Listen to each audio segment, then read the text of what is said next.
Bueno, creo que ya estamos en vivo. Hola, buenas tardes a todas las amigas y a los amigos del Laboratorio Filosófico PEC. Hoy estamos en nuestro quinto programa de Voces Divergentes con una gran invitada, a la cual en un momentico le voy a dar la palabra. Gracias, María Fernanda, pues por aceptar esta invitación.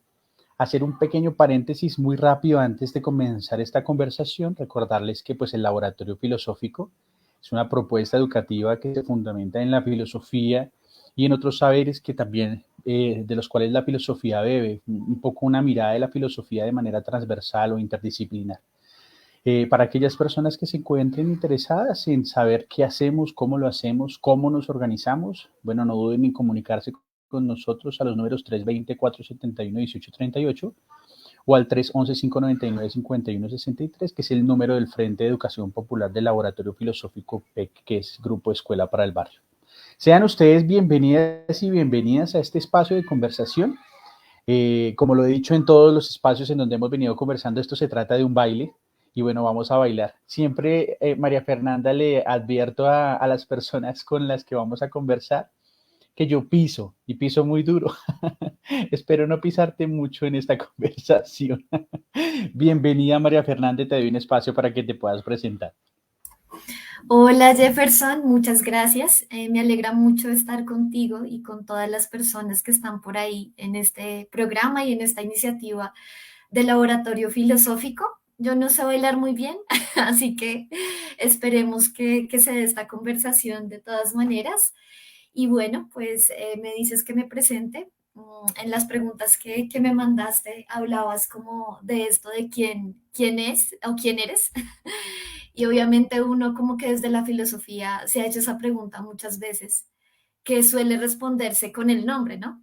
Soy María Fernanda, aunque uno no es su nombre necesariamente, pero esa es como la convención social que adoptamos los seres humanos para reconocernos los unos a los otros.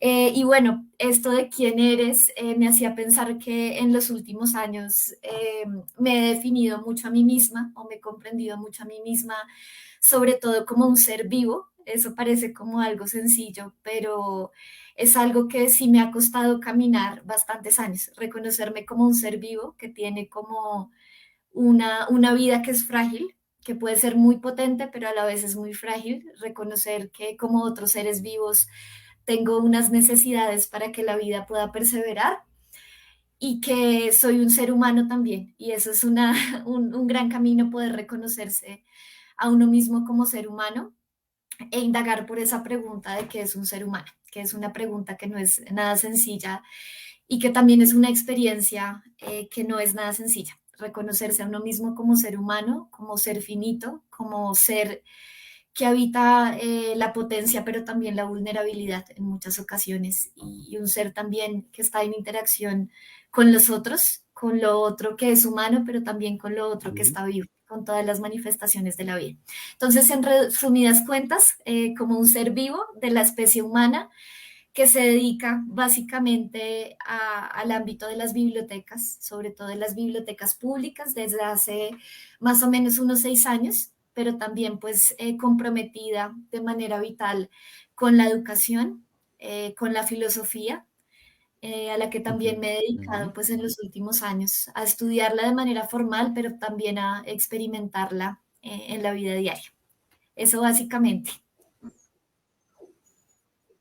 Ok, ok, María Fernanda. A veces a uno le dicen, bueno, suele ser una costumbre que quien tal vez se para al frente y se presenta dice, yo me llamo tal y soy especialista y doctor y tal.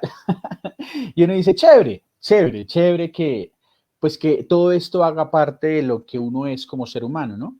Sin embargo, en el fondo a mí me interesa cosas un poco más íntimas sin querer decir que me quiero meter dentro de la intimidad de la persona. Íntimas en tanto, por ejemplo, saber cuáles son tus hobbies, cuáles son tus pasiones, cuáles son tus gustos, que de pronto nos pudieras contar un poquito sobre eso, entendiendo que, no sé, voy a poner un ejemplo, cuando uno está en clase, al estudiante le interesa mucho más no que tal filósofo dijo esto, sino que a tal filósofo le pasó esto. Y entonces dice, ay, mira, claro, eso me pasó a mí también, me identifico, qué chévere. Entonces, esa es como la intención un poco de ahondar sobre tus hobbies, tus pasiones y tus gustos, conocer qué hay detrás de la humanidad de María Fernanda antes de hablar de María Fernanda, que está allí Ok. en este espacio de las bibliotecas Sí, sí, públicas. sí, está muy bien. Bueno, pues mira que esta pregunta sobre los hobbies para mí es difícil porque hace un tiempo me he venido dando cuenta que pues que no suelo tener mucho tiempo libre porque estoy en muchas cosas, así como tú, que yo sé que estás en muchas cosas. Y a veces para uno es difícil esa búsqueda más personal, esa búsqueda personal de saber qué le gusta a uno más allá como de las actividades que realiza por su trabajo, por sus pasiones o por sus compromisos con muchos proyectos. Entonces creo que estoy descubriendo qué me gusta hacer cuando no hay trabajo o cuando no hay proyectos de educación popular o cuando no está en la universidad.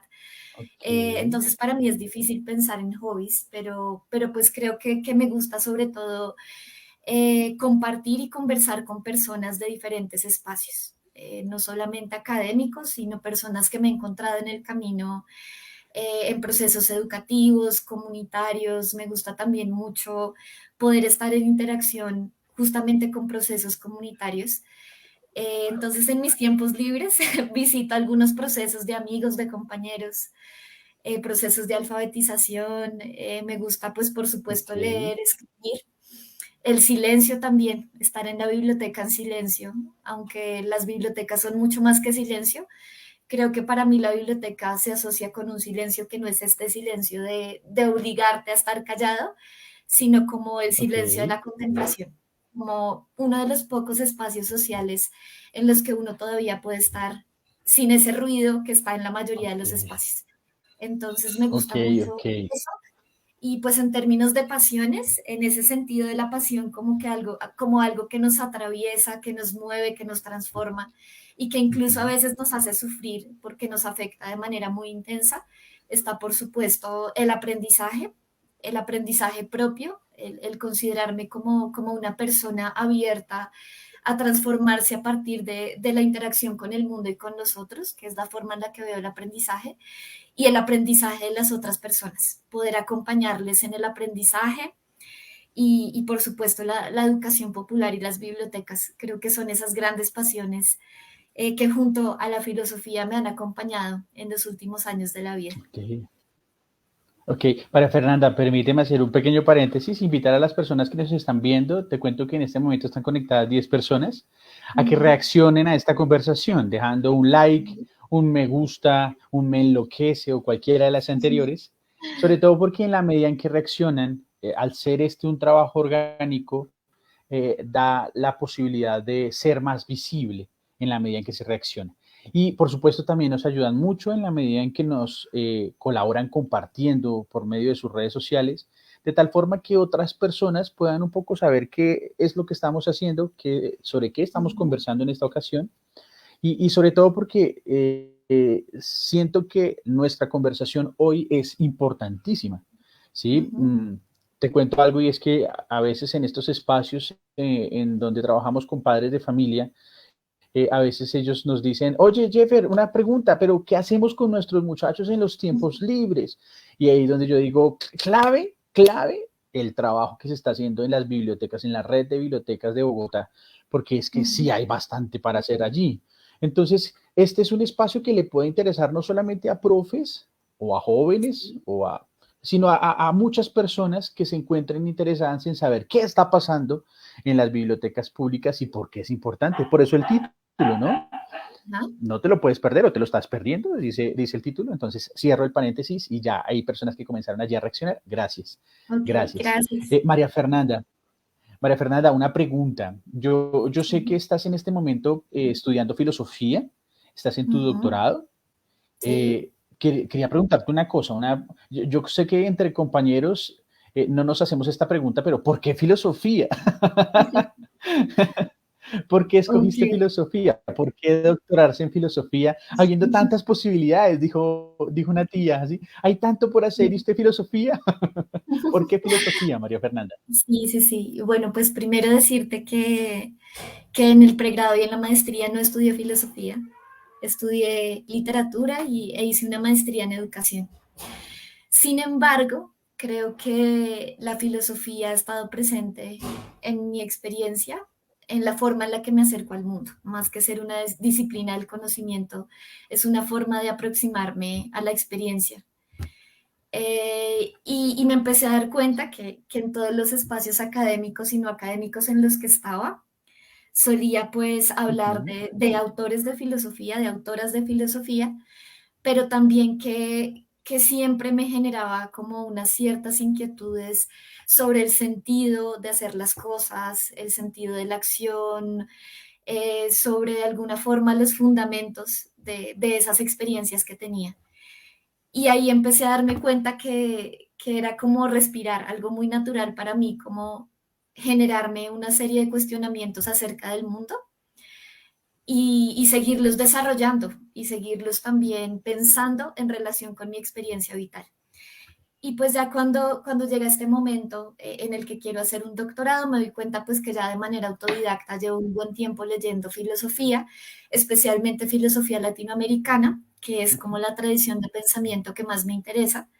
Y empiezo a darme cuenta que también mi trabajo cotidiano en las bibliotecas me suscita muchas preguntas que podríamos decir son de naturaleza filosófica, si es que existen preguntas propiamente filosóficas, pero eso ya es una discusión filosófica. Pero bueno, lo que quiero decir con esto es que siempre venían como a mí ese tipo de reflexiones sobre el sentido de la biblioteca, por ejemplo, sobre la biblioteca pública como una institución que surge de la modernidad, que trata de poner, digamos, en la práctica varios de los ideales ilustrados y que está muy relacionada con planteamientos filosóficos modernos. Y posteriormente, cómo ese proyecto filosófico de la modernidad que se materializa no solamente en la escuela moderna, sino en la biblioteca pública como institución moderna, puede transformarse desde la filosofía latinoamericana.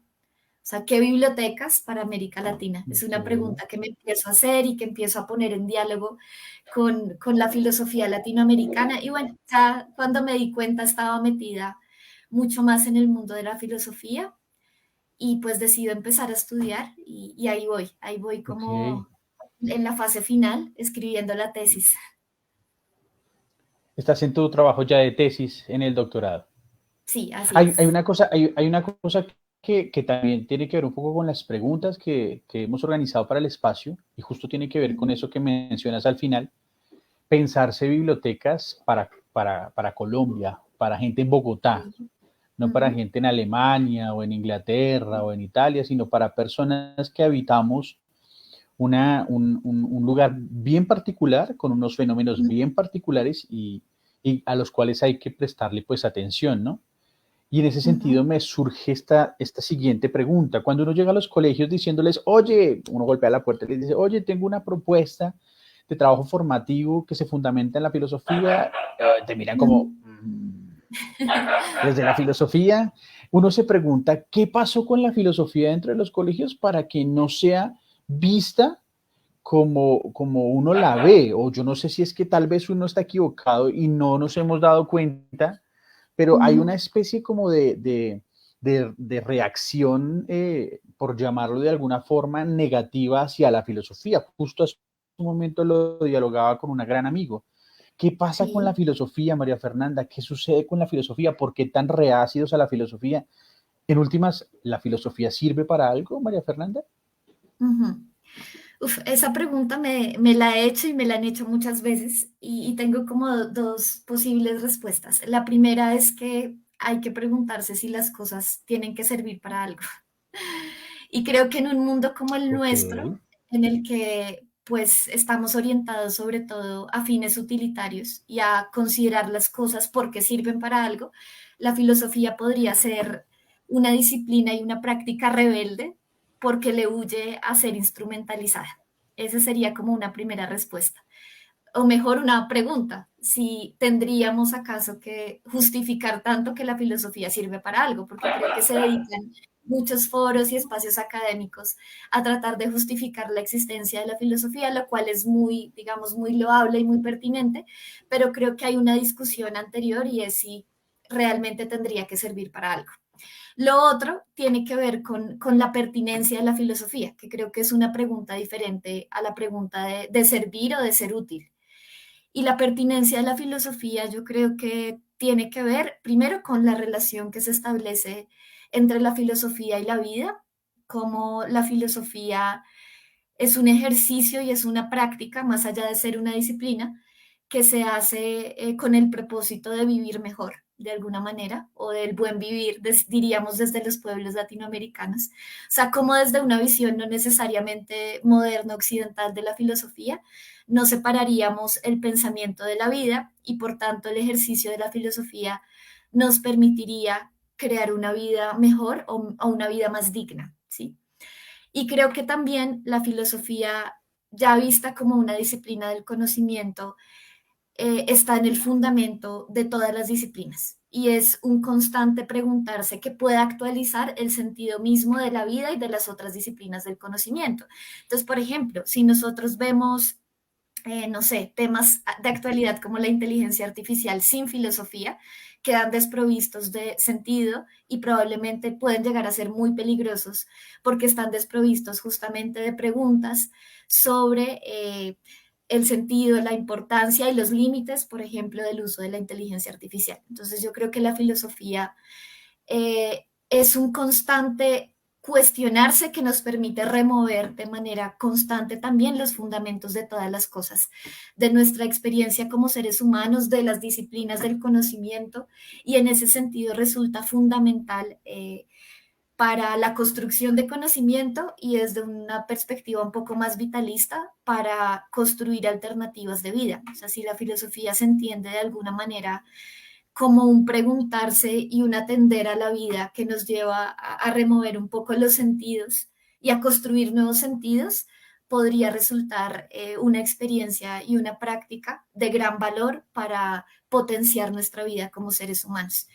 Creo que hay ciertas visiones de la filosofía que en la Ok. escuela y también en la biblioteca resultan ser muy limitantes porque están más relacionadas con conocer una serie de autores, una serie de obras y muy poco con realmente poder hacerse preguntas que estén enraizadas en la vida y diálogos con esos autores y autoras desde el pensamiento y desde la vida que nos permitan darle pertinencia al ejercicio filosófico. Y allí es cuando viene, por ejemplo, la pregunta que hacía antes como de qué biblioteca para Latinoamérica, también es qué filosofía para Latinoamérica y cómo podemos pensarnos una filosofía situada, una filosofía que tenga los pies en la tierra y que se pregunte también por esto qué significa ocupar un espacio y un tiempo histórico, político.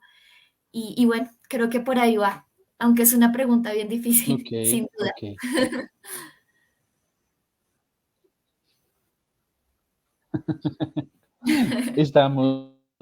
Estamos, yo estoy entre escucharte y entre Sí, discutir aquí con el internet porque creo que tengo ok, una dificultad ahí. Entonces, si me voy por momentos, tanto para ti dale, como para las personas que nos están viendo, no se afanen, que ahí estamos regresando rápido. Igual estoy escuchando atentamente cada cosa que nos estás compartiendo. gracias. ¿Vale? De nuevo, hacerles la invitación para aquellas personas que nos escuchan, ayúdenos a compartir, ayúdenos por favor a divulgar, ayúdenos a difundir. La divulgación es una tarea de largo aliento, ¿sí? Es una cosa Ujú. complicada.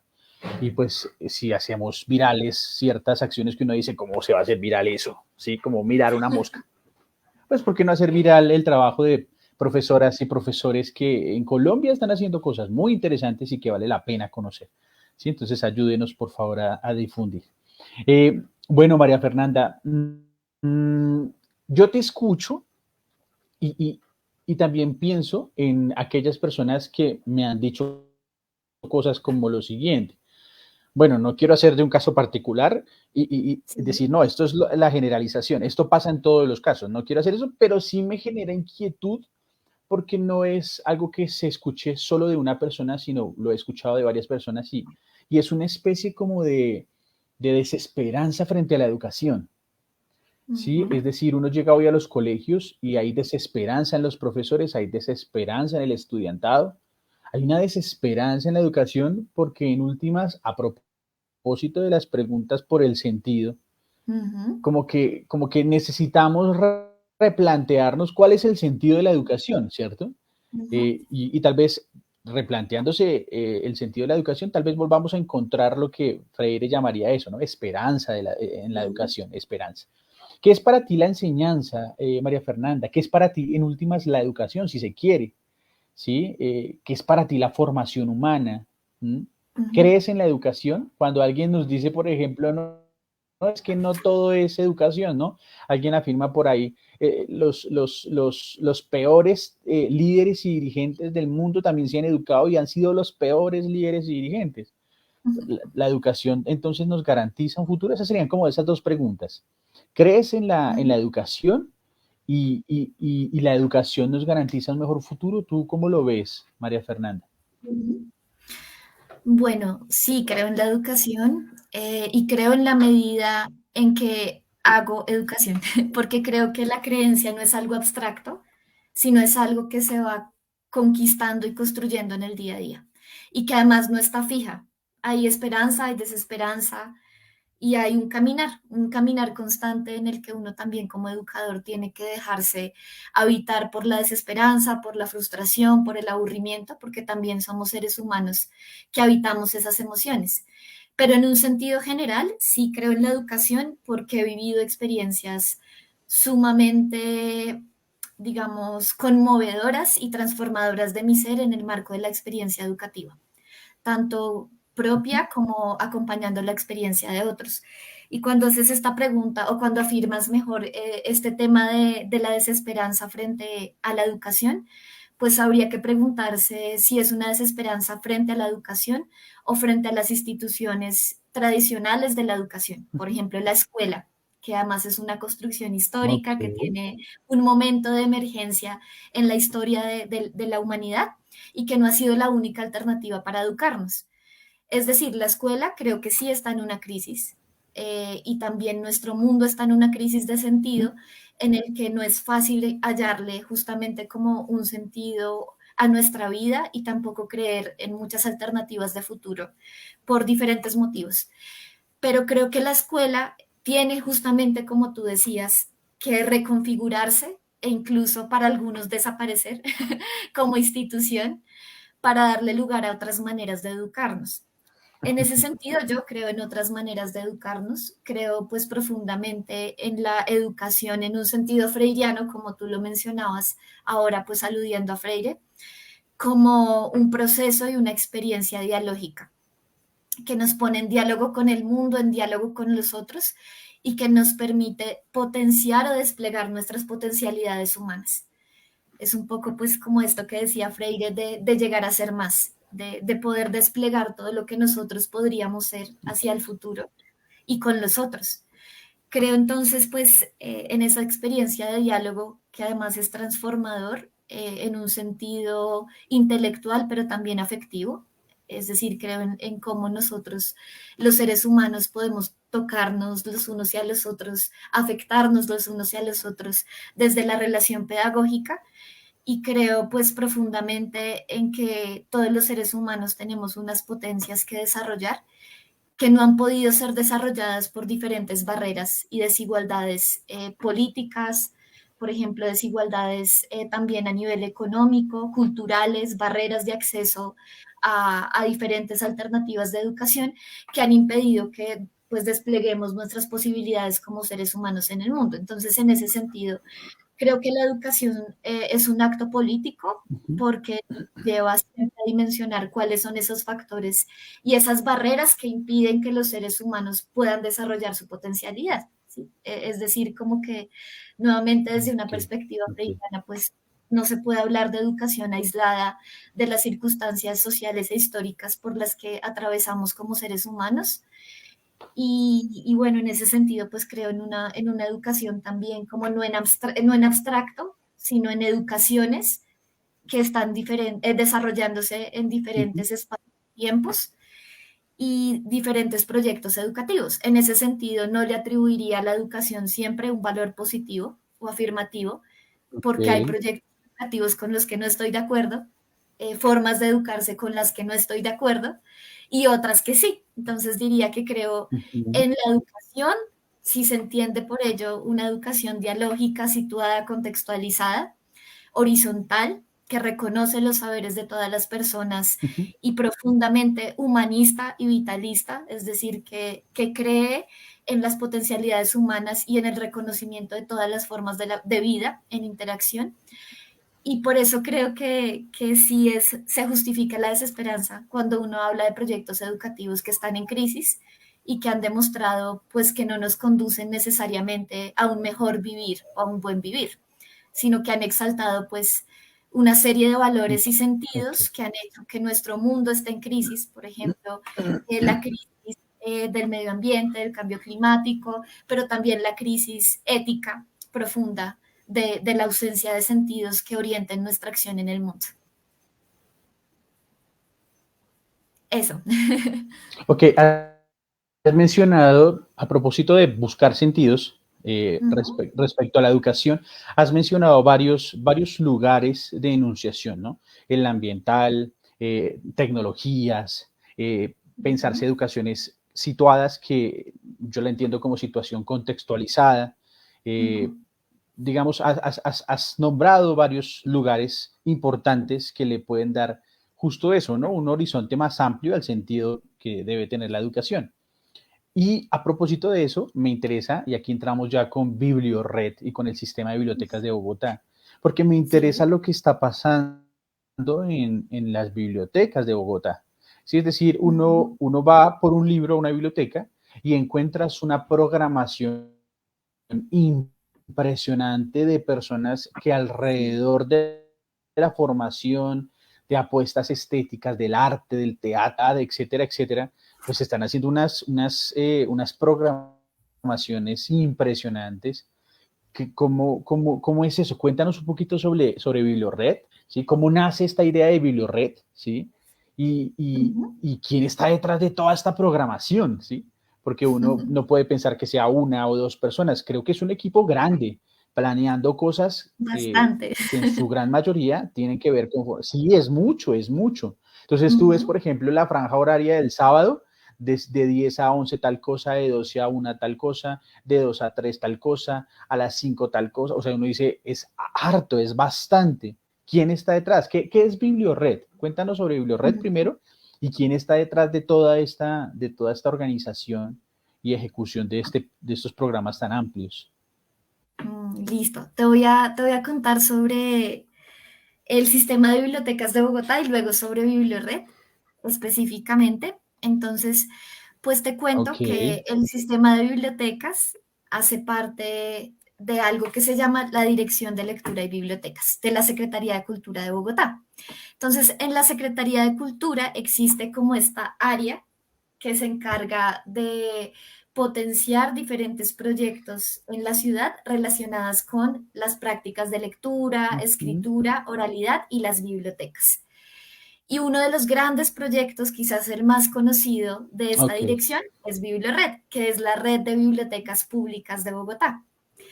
Pero junto a BiblioRed, esta dirección de lectura de la Secretaría de Cultura tiene este proyecto que se llama Sistema de Bibliotecas de Bogotá, que busca ya no solo agrupar a las bibliotecas públicas, que es BiblioRed, sino también generar diálogos con bibliotecas comunitarias, bibliotecas universitarias especializadas y otras instituciones de la ciudad que tienen que ver con el conocimiento, el saber, la lectura, la escritura y la oralidad.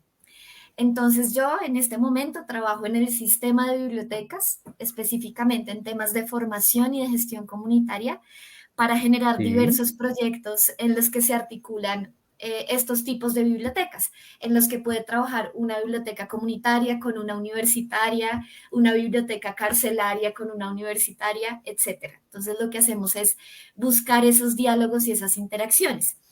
Y ya BiblioRed, que hace parte del sistema, es uno de los 50 integrantes del sistema de bibliotecas de Bogotá, es una red de ok, bibliotecas públicas ok, pues que ya tiene mucho reconocimiento en la ciudad y en el país. Es una red que ya tiene, si no estoy mal, 22 años de existencia en nuestra ciudad. Y es una red ajá, que en este momento cuenta con 145 espacios de lectura en todo Bogotá. Entonces, de esos 145 espacios de lectura, 28 son bibliotecas públicas, ¿sí? Como edificios, como nosotros pues nos imaginamos una Va. biblioteca tradicional, ¿sí? 28.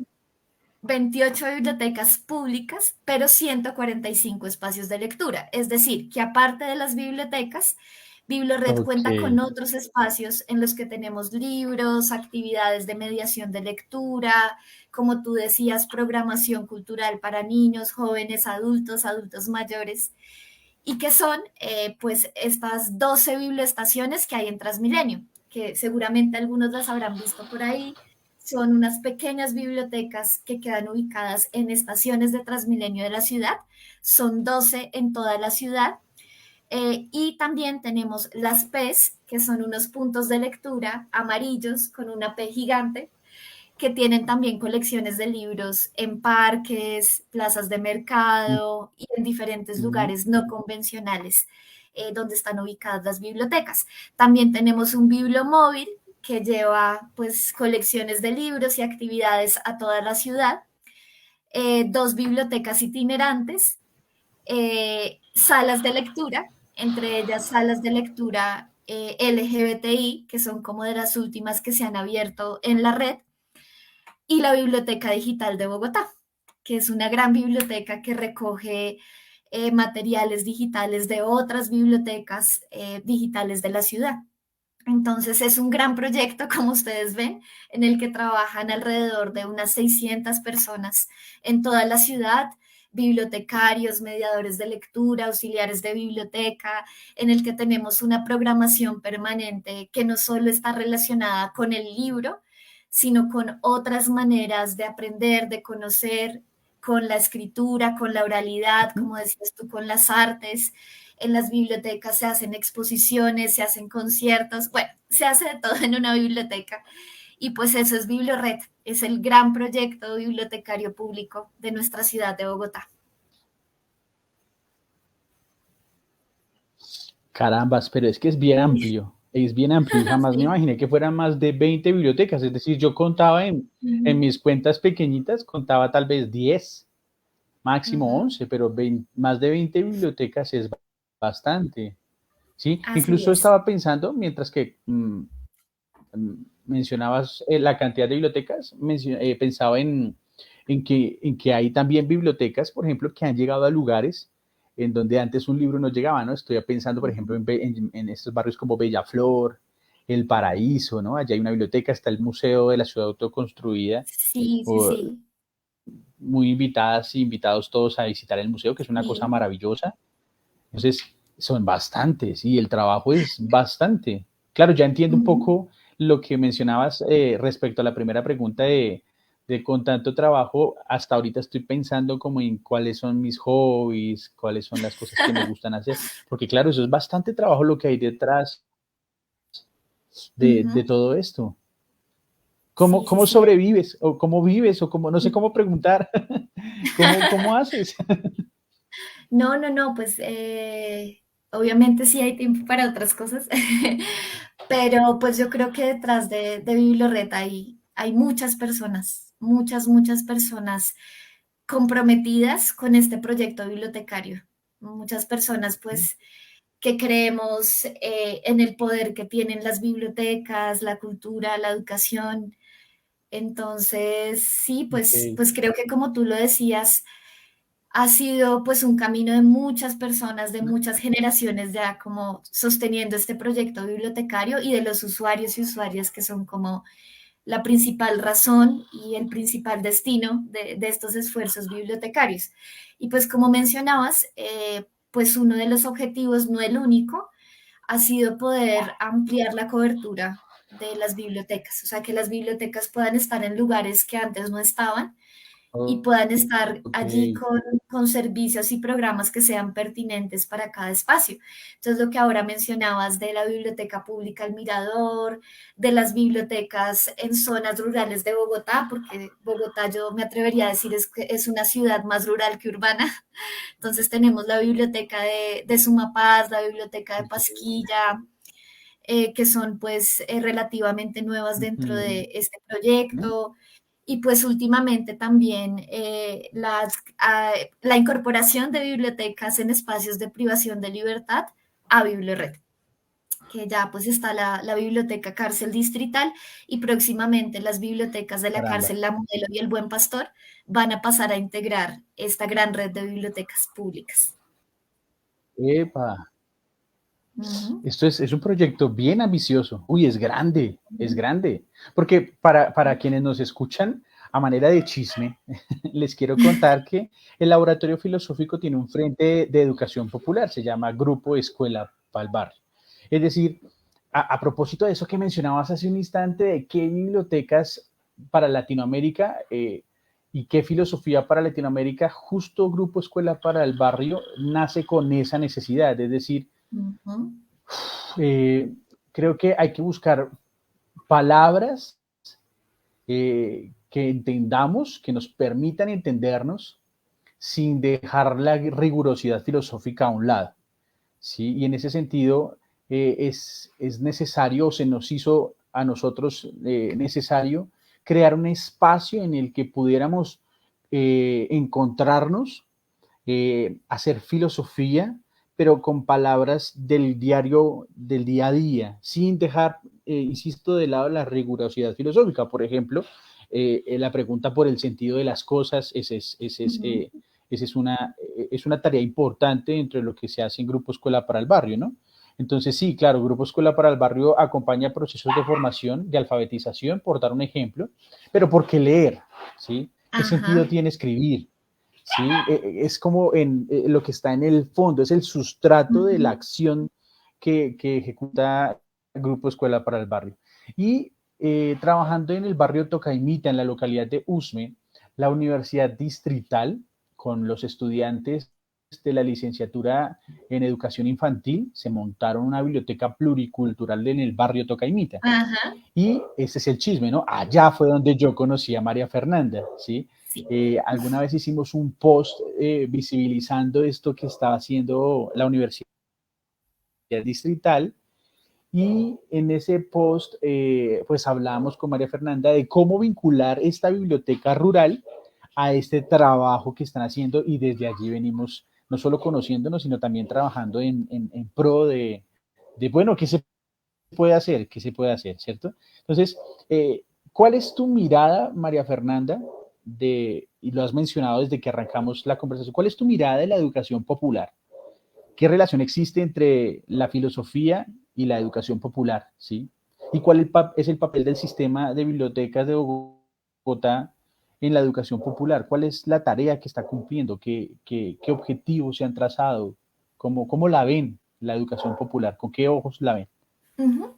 Listo, entonces primero, como contarte mi relación, así muy, muy breve con la educación popular, empezó hace muchos años, cuando estaba estudiando literatura en la Universidad Nacional, como en sexto semestre, vi una clase de trabajo social que se llamaba Educación y Comunicación Popular, y desde ahí empecé a pensarme la educación popular Uh y -huh. a hacer educación popular en predictos y preuniversitarios populares. Esa fue mi primera experiencia. Y creo que realmente la educación popular, que es una educación transformadora, a la primera que transformó fue a mí como educadora, porque me hizo cambiar la manera en la que yo hasta ese Okay. momento veía la vida. Y pues desde ahí la educación popular me ha acompañado en todo lo que he hecho. Cuando llego a la biblioteca pública, llego a hacer un proyecto justamente de alfabetización en la biblioteca pública y como que encuentro en la educación Okay. popular y por supuesto en la tradición freiriana que va más allá de Freire, pues una serie de ideas que me permiten pensar cómo hacer alfabetización desde la biblioteca pública. Y luego, pues ahora ya en el sistema de bibliotecas, principios muy importantes de la educación popular como el diálogo cultural y de saberes han entrado también en algunos de los procesos que nosotros desarrollamos como sistema. También estamos haciendo alfabetización y otras acciones con los usuarios de las bibliotecas que nos implican como un acto educativo. Y en ese sentido, pues yo te diría que la educación popular yo la veo pues caracterizada a nivel, digamos que epistemológico, por el diálogo de saberes, que a veces se ve como una palabra muy vacía, que no quiere decir nada o que simplemente quiere decir que las personas hablan y ya, pero en realidad es una apuesta profundamente, eh, digamos, transgresora de ciertas Ok. maneras de ver la educación, ¿sí? Porque el diálogo de saberes se basa en la idea de que somos seres incompletos, que nunca podremos saberlo todo, que tenemos de hecho una visión parcial del mundo y que en ese sentido es una exigencia dialogar con los otros para poder aprender y para poder ver el mundo de una manera más amplia, ¿sí? Y también pues desde una perspectiva en la cual pues el diálogo también es político porque implica reconocer pues que de alguna manera, pues ciertos sectores de la sociedad a los que se les ha quitado como su carácter de productores de conocimiento, sí tienen saberes, sí tienen conocimientos. Entonces, pues la educación popular es una educación que parte de reconocer Ujú. que todas las personas tenemos diferentes tipos de saberes, que siempre sabemos algo sobre todas las cosas del mundo. Puede que esos saberes tengan que transformarse, Ok. potenciarse, pero siempre hay un saber previo y hay una dignidad en ese sujeto que conoce.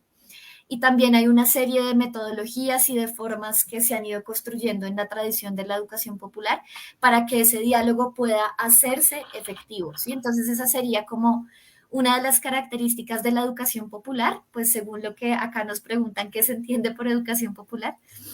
Eh, y pues creo que también es una propuesta educativa que, que está, como decía hace un rato, muy relacionada con una lectura política e histórica de la educación. Es decir, no considerar, como decía también antes, que la educación es una cosa igual siempre y en todo lugar, sino que tenemos que hacer una lectura del contexto histórico, no solo local, sino más global, de donde se desarrollan los procesos educativos y también de las desigualdades Ujú. históricas que atraviesan a ciertos sujetos que Ok. podemos denominar sujetos populares o subalternizados, y que esas características deben ser tenidas en cuenta en el proceso educativo y también deben vincularse con las vidas de esas personas y comunidades para poder generar posibilidades de transformación de esas condiciones materiales y condiciones culturales de Ujú. vida,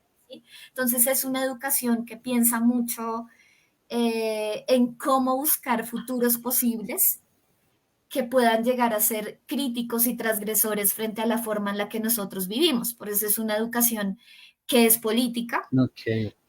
Y bueno, tiene muchas otras características, pero pues para resumir, la podemos caracterizar como una propuesta pedagógica, política y ética, como con esas tres características, que surge y se desarrolla principalmente en América Latina, que en principio pues encuentra fundamentos Ok. en tradiciones pedagógicas, pues obviamente Paulo Freire como uno de los autores centrales, pero que luego pues va a ser desarrollada por múltiples movimientos sociales, comunidades, aquí y en otros lugares del llamado sur global a los que ha llegado esta propuesta. Y bueno, también para terminar, es una apuesta Ok. en la que dialogan mucho la teoría y la práctica. Es decir, se entiende que el pensamiento tiene que ir acompañado con la acción y la acción acompañada con el pensamiento. Y creo que eso es muy filosófico porque es una forma de razonar para mí, ¿sí? La educación popular nos invita Sí. Sí. a pensar actuando, por decirlo así. O sea, nos invita a reconocer que hay cosas que no vamos a poder pensar, sino las actuamos, las vivimos, las experimentamos y las encarnamos. Pero también nos invita a pensar Ujú. que la acción que no tiene un sentido que se va haciendo, pues a veces puede ser vacía. ¿Sí? Entonces ahí viene como una famosa frase de Freire, que es algo así como que la palabra sin acción es vacía y la acción, bueno, es algo así Ujú. como una reflexión justamente sobre cómo la palabra debe estar en diálogo siempre con la acción. Entonces creo que esto para mí ha sido muy importante porque he Ok, podido reconocer la limitación de un pensamiento que no se camina, por decirlo así, de un pensamiento que no se lleva a la acción. Pero también he podido reconocer las limitaciones de una acción que no se detiene a pensar y a reconstruir sus sentidos. Y luego pues me encuentro con ciertas miradas, por ok, ejemplo, del pueblo NASA, como de pensamiento latinoamericano, que no es filosófico, pero que también es pensamiento, pues según los cuales también hay un diálogo e incluso una unidad entre palabra, pensamiento y comunidad. Entonces los NASA dicen algo así como que la palabra y la acción por fuera del espíritu de la comunidad son la muerte, algo así. Entonces la educación popular podría verse como una palabra, es decir, un reflexionar, una teoría que se pone en acción y que también en la acción se va reconfigurando y se va pensando constantemente, pero que tiene que habitar en el espíritu de la comunidad para que cobre vida. Entonces, de alguna manera, pues desde la educación popular he podido como encontrar una forma en la que yo veo la filosofía y es básicamente un ok. pensamiento en movimiento, un pensamiento que se hace acción y que vuelve a ser pensamiento y que es realmente vivo cuando está vivo en la propia Ok. existencia, en la vida de la comunidad, básicamente. Algo así. María Fernanda, yo siento que con tu respuesta le das respuesta a la pregunta que hacía John Camilo Ajedrez por medio del chat, ¿no? Él preguntaba Ujú, qué se entiende por educación popular. Sin embargo, si no es así, si tal vez ujú, pueda pasar que esté equivocado, quisiera de pronto anclar un poco esta pregunta a la que sigue, sí. a propósito de que mencionabas que la educación popular tiene que ver con lo político, ¿sí? ¿Qué tipo de experiencia política vive quien se mueve en el campo de lo popular? Ujú, Digo que pregunto por el tipo de experiencia política, sobre todo porque, bueno, los políticos, o bueno, los seres humanos que se dedican a la política no merece esos seres humanos. Los seres humanos que se dedican a la política han dejado muy mal parada la política y hoy se concibe a la política como una cosa horrorosa, ujú. ¿sí? Como una cosa eh, terrible. Incluso se le relaciona con los actos de quienes tienen estas experiencias con la política, actos corruptos, se tienden un poco como a meter en en el mismo plato y a pensarse que es como lo mismo, ¿sí? Cuando la política es una cosa bellísima, es decir, quien se acerca a la política, por ejemplo, en Rancière, estoy pensando en todos estos autores que Ujú. piensan la política desde otros lugares de enunciación diferentes al Congreso y al Senado, ¿sí? ¿Qué tipo de acción política tiene quien está en la educación popular? Esa es la primera pregunta. Y la segunda, un poco preguntarte, hoy muchos, y tengo familiares, por ejemplo, que dicen, eh, es que estos profesores deberían cambiarlos porque estos son profesores que están, ¿cuál es la palabra que utilizan? Y es muy conocida. Estos profesores han Sí, sido, esto que pelean adoctrinando. los senadores del Centro Democrático cuando dicen que los profesores están, ¿cómo es que se llama? ¿No? Entonces dicen, a Adoctrinando. estos profesores Sí. adoctrinadores se dejaron adoctrinar y están adoctrinando eso, ¿sí? Y están Ujú, adoctrinando a los estudiantes, ¿no? Entonces han pensado, y hace poco salían por ahí dos senadoras proponiendo un decreto que fuera ley en el que se limita la capacidad de manifestación del docente fuera del aula, pero también han tenido intereses en decirle al docente que dentro del aula no se puede hablar de política y que si se habla de política se tiene que hablar de cierta política, ¿no? Entonces, ujú. respecto a eso, ¿tú qué piensas? ¿Qué piensas en cuanto a estas personas que dicen, no, es que en esos lugares en donde se supone estas reflexiones se deberían dar? ¿Será que las sacamos del aula? ¿No sirve de tenerlas allá? Esas son como las dos preguntas que Ok, quiero dejarte ahí sobre la mesa. bueno, ¿Tú cómo las ves? sí, pues esto de lo popular es un tema pues bien difícil, porque pues es un término que también se utiliza mucho de manera indiscriminada para referirse a veces a cualquier cosa, pero pues yo diría que desde la educación popular, en principio uno podría hablar pues de lo popular como lo que se refiere o está relacionado con el pueblo. Entonces uno luego dice, pero ¿qué es el pueblo? Y dentro de la educación popular, al menos en un primer momento de su constitución, el pueblo estaba muy vinculado con los sectores rurales, ¿sí? Con los sectores rurales, por ejemplo, no alfabetizados, que se entendían como pueblo en el sentido, pues un poco freirano también de la opresión, como aquellos que sufrían una opresión que les impedía desplegar, como decía antes, sus potencialidades como seres humanos y también construir alternativas de vida más dignas, ¿sí?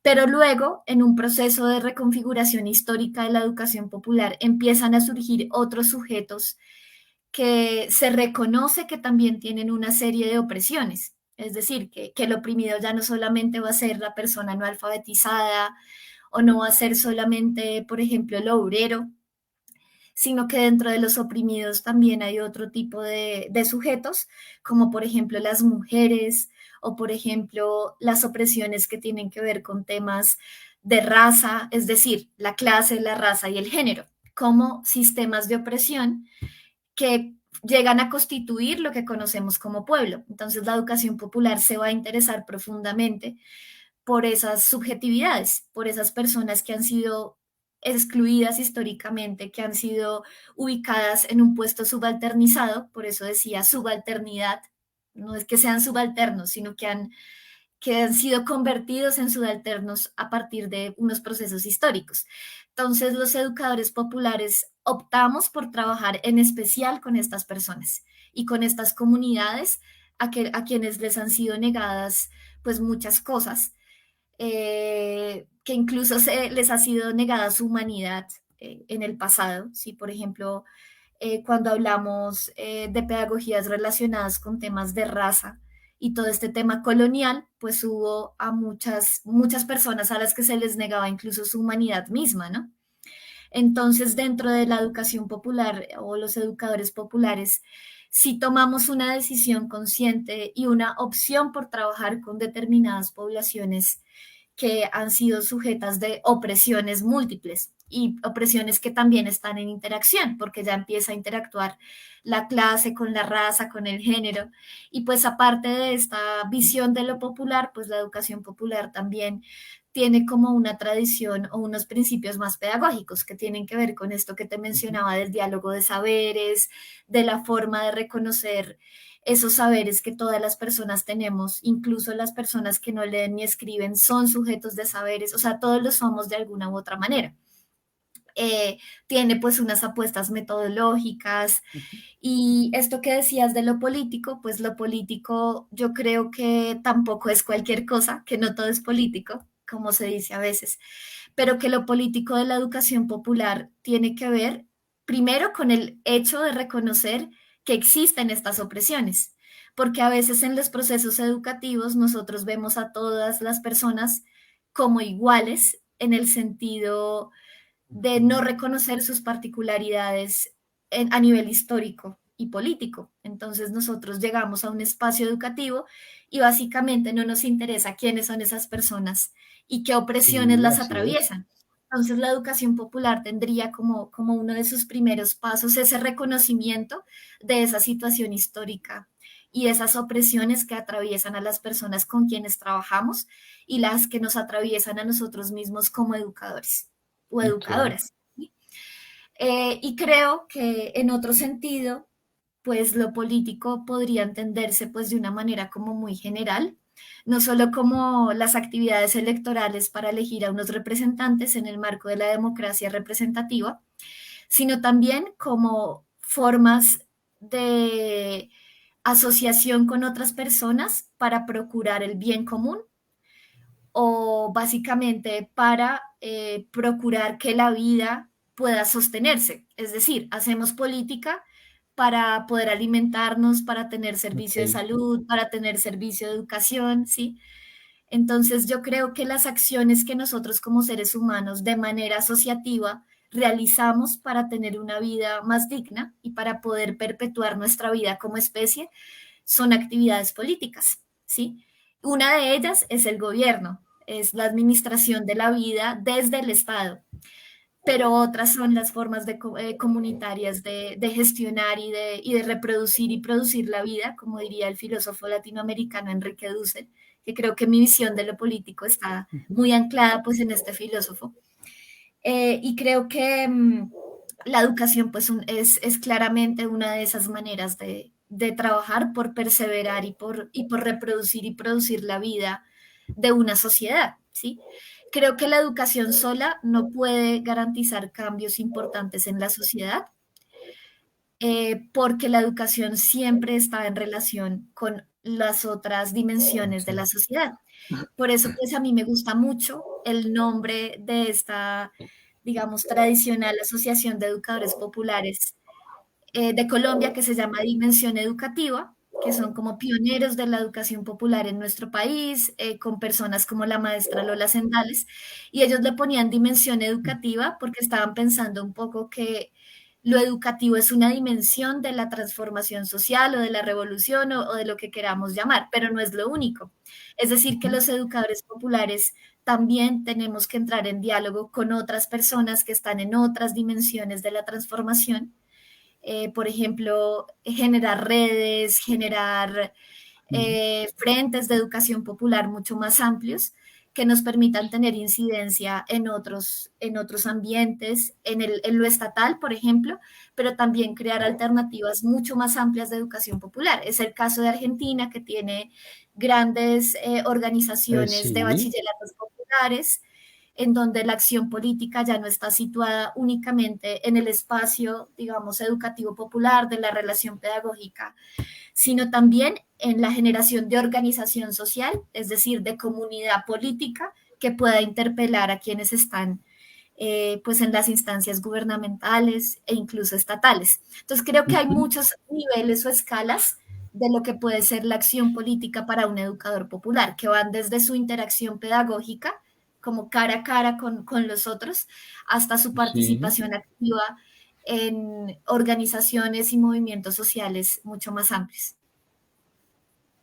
Argentina y Chile, ¿no? Chile tiene una cantidad de educadores populares tremendos y compilan en pequeñas libretitas todas las experiencias que van recogiendo por donde van caminando y uno se detiene un poco a leer o a hacer lectura de estos documentos y uno dice, oiga, qué maravilla que existen profesores que están documentando en términos de, ay, no lo Ujú. quiero decir en esos términos, pero como para hacerme entender, ¿sí? Como en términos de, ay, no, es que suena horrible, como lo que te hace hacer calidad en la institucionalidad, pero no en con esos mismos parámetros, a veces un poco como tan psicorrígidos, pero sí Ujú. documentan toda la experiencia y todo lo que vienen recogiendo.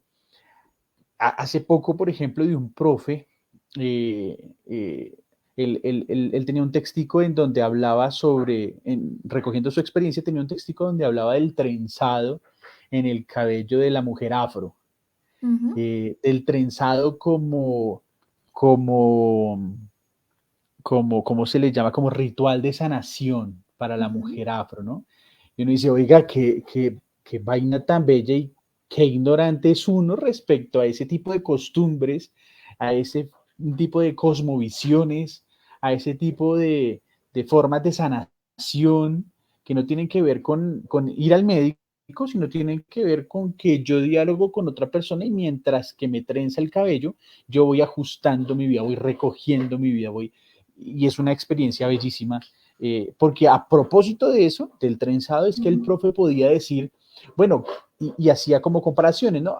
Desde el trenzado y interactuaba con ellas digamos, con materiales, y mientras que interactuaba, entonces iban creando cosas y resultó que estos tejidos, eh, eran la memoria de aquellas familias que nunca vieron Ujú. regresar a sus hijos de la guerra, se convirtieron en las memorias de aquellos que digamos, que padecieron la guerra, que vivieron la guerra, que sufrieron la guerra, ¿sí?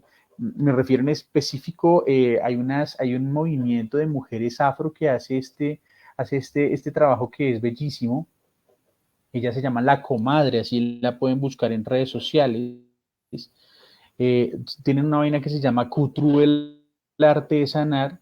Aquí no es tanto el tejido, pero sí es la construcción, por ejemplo, de muñequitos, de muñecos que tratan de dar forma y figura a los hijos de la guerra, a los hijos que nos regresaron, ¿no? Y entonces uno dice, oiga, qué belleza. Y, y me hacía pensar, por ejemplo, cuando escuchaba a este movimiento hacer todo este tipo de, o generar todo este tipo de espacios, pensaba, por ejemplo, en cuánto uno se pierde cuando simplemente nos limitamos a juzgar sin entrar, es decir, a mirar desde la barrera, ¿sí? A observar desde afuera y no ser capaces de entrar, de permitirnos conocer, de permitirnos entrar. ¿Sí? Que eso es finalmente lo que termina siendo la educación, el educador popular cuando llega a los territorios, ¿no? Lo reciben y él entra y lo hacen parte del espacio y vive y tomas de lo que se prepara en la olla y eso creo que eso es valioso y es importante dentro del que se dedica a la educación popular. María Fernanda, una pregunta. Yo he visto que las bibliotecas sí que tienen educadores populares en las bibliotecas, trabajando en las bibliotecas. Incluso he visto o he tenido la posibilidad de compañeros que son educadores populares, pero que también a la par están haciendo un trabajo importante en las bibliotecas públicas. Sí, sobre todo en estas bibliotecas que quieren dar cuenta de los lugares en donde están. Y sigo pensando en la Biblioteca El Mirador, en Bellaflor, en El Paraíso. Sí. Ujú. ¿Sí? En el Mirador, perdón, en el barrio del Mirador. ¿Sí? Allí en la biblioteca hay un museo de la ciudad autoconstruida. Entonces, uno que encuentra en el museo, encuentra las experiencias históricas, las memorias de personas que pusieron algo para la construcción de lo que hoy es el barrio del Mirador y Bellaflor. Entonces, en la biblioteca uno encuentra libros en donde hay testimonios. Entonces, las bibliotecas tratan de hacer eso. Hay una fuerte relación entre las bibliotecas públicas y la educación popular. ¿Cómo pueden las personas acercarse a todos estos espacios, conocer todos estos espacios? ¿A dónde tienen que ingresar? ¿A dónde deben llamar? ¿Cómo Ujú. hacen para conocer estas iniciativas que tienen las bibliotecas públicas en Bogotá? Ok, bueno, entonces respecto a BiblioRed, pueden entrar a la página web de BiblioRed y ahí van a encontrar mucha información sobre las actividades que están programadas. Hay como un calendario con las actividades que se tienen en las diferentes bibliotecas. Y también van a poder encontrar los nombres, las direcciones de las bibliotecas y los espacios de lectura que pueden visitar. E igualmente, pues en las redes sociales, que son una forma de comunicación muy ágil en nuestros tiempos, podrán encontrar tanto en Facebook como en Instagram, como, sí, como en las redes sociales principales está BiblioRed publicando constantemente información sobre las actividades que se realizan en las diferentes bibliotecas. Y cuando hablabas de llamar, me acordé de un servicio que tiene BiblioRed y que no muchas personas conocen y que a mí me parece un gran servicio y es el servicio de préstamo de libros a domicilio. Entonces, les cuento que ese es un servicio que se implementó en BiblioRed durante la Ok, pandemia y que nos dimos cuenta, pues las personas que crearon ese servicio se dieron cuenta que era un servicio muy pertinente, no solamente porque hay personas que por cuestiones de tiempo no pueden acercarse a recoger los libros, sino también porque ayuda a materializar el sentido de la biblioteca pública, que es independientemente de cualquier condición. Personas que por mucha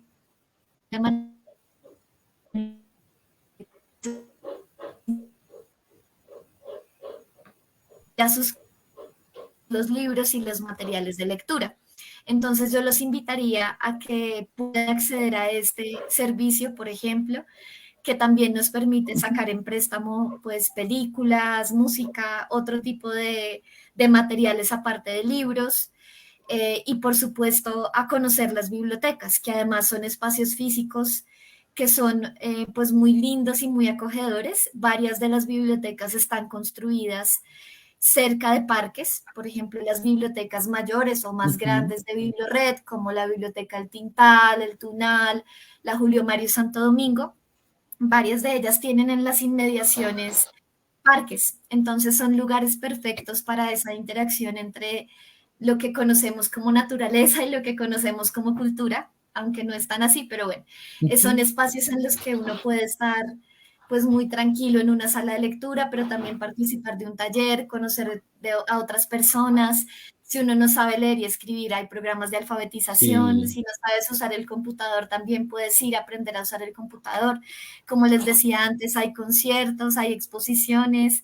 Tenemos la Biblioteca Digital de Bogotá, que tiene muchas colecciones muy buenas de libros digitales y todo, por supuesto, es un derecho cultural porque pues al ser un proyecto público, pues está financiado con los ujú. recursos de todos y todas y en ese sentido pues es gratuito para los usuarios. Y bueno, todo lo que ustedes encuentran en una biblioteca pública pues es gratuito o mejor es un derecho al que pues todos podemos acceder acá en nuestra ciudad. Ok, ok. Nos queda una pregunta, María Fernanda, pero antes de Bien, hacerla, sí, recordarles a las personas que en este momento están escuchándonos, primero darles las gracias por estar en este espacio, a Caminante, a John, hay varias personas que han venido ahí dejando comentarios. Yo he tratado de dejarlos aquí en pantalla para que María Fernanda también los pueda estar observando. ok. Gracias por estar en este espacio, por estar participando de este círculo virtual de la palabra en términos populares, de este círculo de la Sí. palabra virtual. Gracias por estar acá. Sí. Eso es lo número uno. Lo número dos, eh, bueno, lo número dos ya es la pregunta y tiene que ver con si de pronto tuvieras que definirte, eh, ¿qué tipo de filósofa eres, María Fernanda? Ujú, Eh, ujú. ¿Cómo te gusta que te vean y cómo ves a la humanidad tú? ¿Sí? ¿Qué tipo Ujú, de ujú. filósofa eres? ¿Cómo te gusta que te vean y cómo ves tú a la humanidad? Lo digo, ¿sabes por qué? Porque Sí. a propósito de educación popular, me encantaría recomendarles un textico de una profe filósofa de aquí de Bogotá, que es la profesora Emilce Galvis. Ella Ah, escribe un de libro Simone Weil. sobre, sí, escribe un libro sobre Simone Weil. Ella, una Sí. mujer que se piensa a los hombres en, en, en los lugares de trabajo, a los obreros. Y entonces hay una frase en ese prólogo que a mí me encanta de la profesora Andrea, que es la que escribió el prólogo de este libro. Sí. Dice algo así como, Simone Weil jamás se imaginó que fueran a pensar de ella en tiempos futuros, ¿no? Ujú. Pero, pero pues tampoco, pero lo que sí se imaginó, dice el textico, lo que sí se imaginó fue eh, cómo ella ve, cómo ella lee, cómo ella piensa, cómo ella siente a las personas en las fábricas, trabajando desde sus Ujú. emociones, desde sus afectos, desde lo que siente, de lo que tú llamas una filosofía situada, ¿sí? Una filosofía situada, si se quiere. ¿Sí? Entonces, por eso la pregunta, ¿no? ¿Cómo ves tú a la humanidad desde la lectura que tú haces de lo que somos como seres humanos? ¿Cómo nos ves? ¿Y qué tipo de filósofa eres tú, María Fernanda? Ok, primero paso a la pregunta de John, que es más sencilla. Si Biblored solo está pensado para Bogotá. Entonces, no, pues sí, Biblored es la red de bibliotecas públicas de Bogotá, pero hay más bibliotecas públicas en el país. Hay muchas bibliotecas públicas que están reunidas en la Red Nacional de Bibliotecas Públicas, que está en todo el país, es la infraestructura cultural más grande del país. También existe la red de bibliotecas del Banco de la República. La más conocida es la Biblioteca Luis Ángel Arango, pero tiene otras bibliotecas en el Uh -huh. país. Y pues cada ciudad, o al menos algunas de las ciudades del país, tienen sus redes de bibliotecas, como el Sistema de Bibliotecas Públicas de Medellín. Entonces, en realidad, esto que les conté de Bogotá es un pedacito de todo lo que se hace en Colombia en materia de bibliotecas públicas, porque otro capítulo es el gran trabajo que hacen las bibliotecas comunitarias y populares, que también están en todo el país. Entonces, esa sería la respuesta a la pregunta sencilla. Y ahora la respuesta a la otra pregunta. Primero, pues estamos muy conectados porque uno de los últimos libros de filosofía que he estado leyendo es precisamente el libro sobre Simone Weil, este que acabas de citar. Simone Weil es una filósofa que a mí Ujú. pues me fascina, y este libro pues ha sido como una oportunidad también de revisitar el pensamiento de una filósofa que ha sido importante también para mí. Y bueno, esta pregunta de qué tipo de filósofa eres, pues no creo que sea filósofa primero, creo que soy una persona que estudia filosofía, que le interesa la filosofía, pero pues no creo que me dedique o que no sé, no me reconozco como filósofa, me reconozco mucho más como bibliotecaria y comunicadora popular. Ok, Pero si hablamos de ok. tipo de filósofo, como en el sentido de corrientes y ese tipo de cosas, creo que soy una filósofa vitalista o no soy una filósofa. Soy una persona interesada en el vitalismo filosófico y también en el materialismo. Creo que en el materialismo Ok, histórico, por un ok. lado, pero también en el materialismo como la creencia de que todo lo que existe, incluidos los seres humanos, somos materia y somos, y eso tiene unas grandes implicaciones, ¿no? En el sentido de cómo pienso también lo humano, ¿sí? Pero vitalista en el sentido en que sí creo que el mayor valor es la vida, pero no la vida como algo en sí mismo bueno, sino la vida con toda su complejidad y todos sus matices, con toda su capacidad Ujú. creadora y también con toda su capacidad destructora. Y en ese sentido, pues me considero vitalista. ¿Y cómo veo la humanidad? Esta es una pregunta que me estoy haciendo porque mi tesis es justamente sobre dos categorías, la categoría de lo humano y lo viviente en el pensamiento literario de Clarice Lispector. Es una autora también, pues, entrañable para mí pues en esta Ujú. tesis yo la veo no tanto como una autora de literatura, sino como una pensadora, como alguien que piensa desde la literatura y que piensa en lo humano y en lo viviente. Entonces estoy como en los últimos años pensando mucho en eso, en qué significa lo humano, en qué significa lo viviente.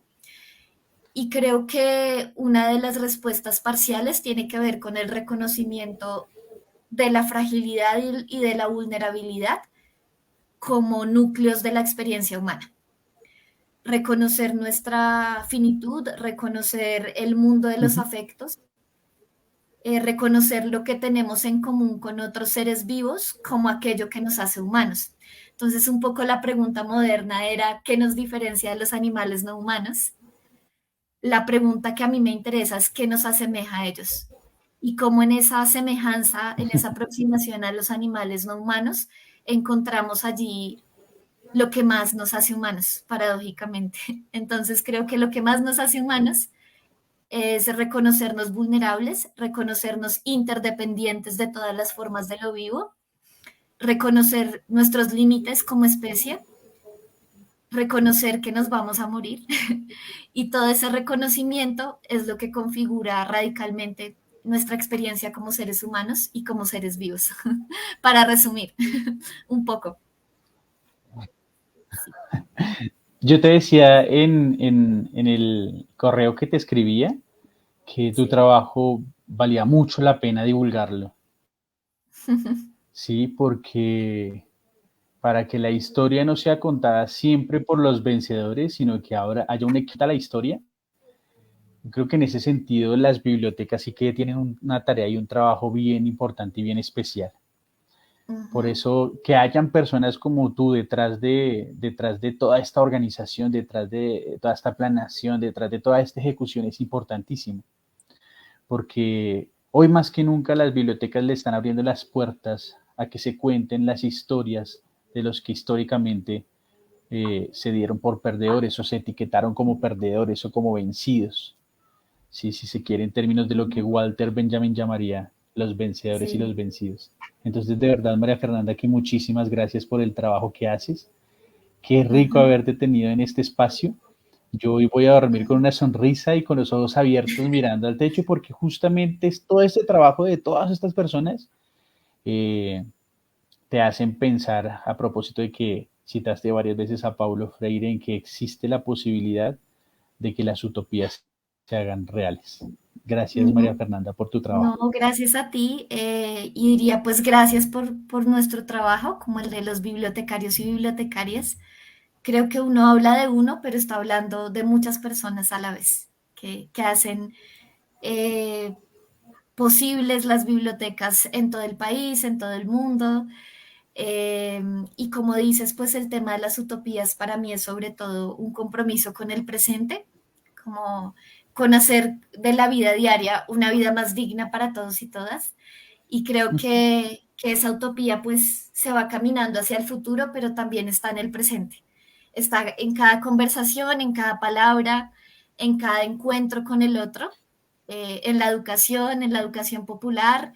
Y bueno, pues agradezco también mucho el haberte conocido a ti, a Catalina, y pues seguramente vamos a seguir caminando proyectos de alfabetización y otros proyectos más adelante. Muchas gracias.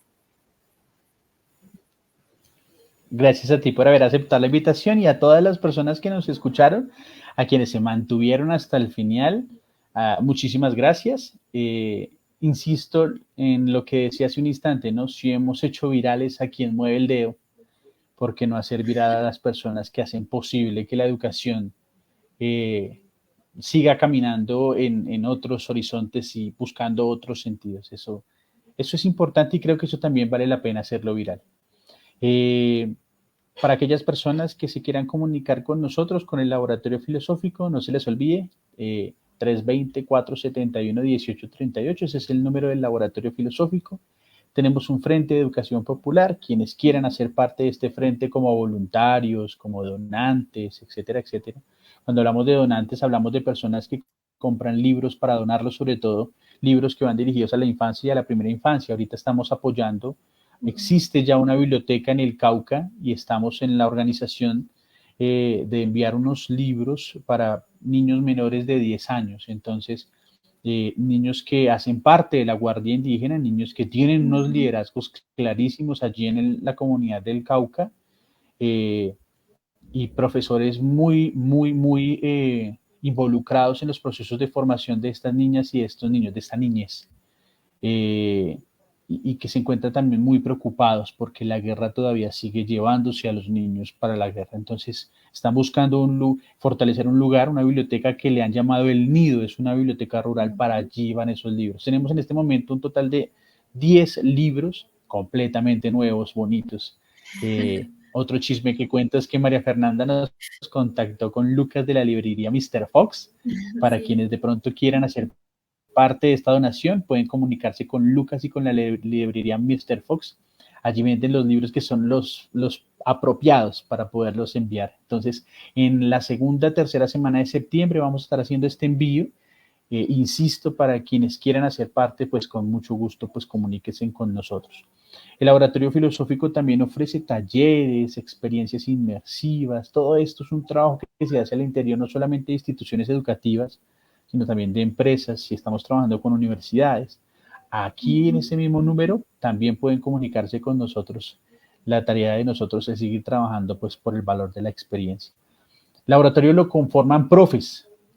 Esto que ustedes Ujú. ven aquí atrás, por ejemplo, este letrero del laboratorio filosófico aquí alumbrando y esta tenea aquí gigante, esto lo han hecho profes que hacen otro tipo de cosas aparte de enseñar, ¿no? Entonces para que ustedes lo puedan buscar en las redes sociales, Evolution 3D, estas impresiones, siempre me confundo con el lado, es que ya me ubiqué, estas impresiones en 3D, yo voy a agarrar esta tela, pues no la puedo coger porque pesa bastante, pero mira, esto es súper sólido. Ellos son los que han venido trabajando como en diseñar como espacios así para que esto se vea como un laboratorio filosófico digital o de transmisión de internet.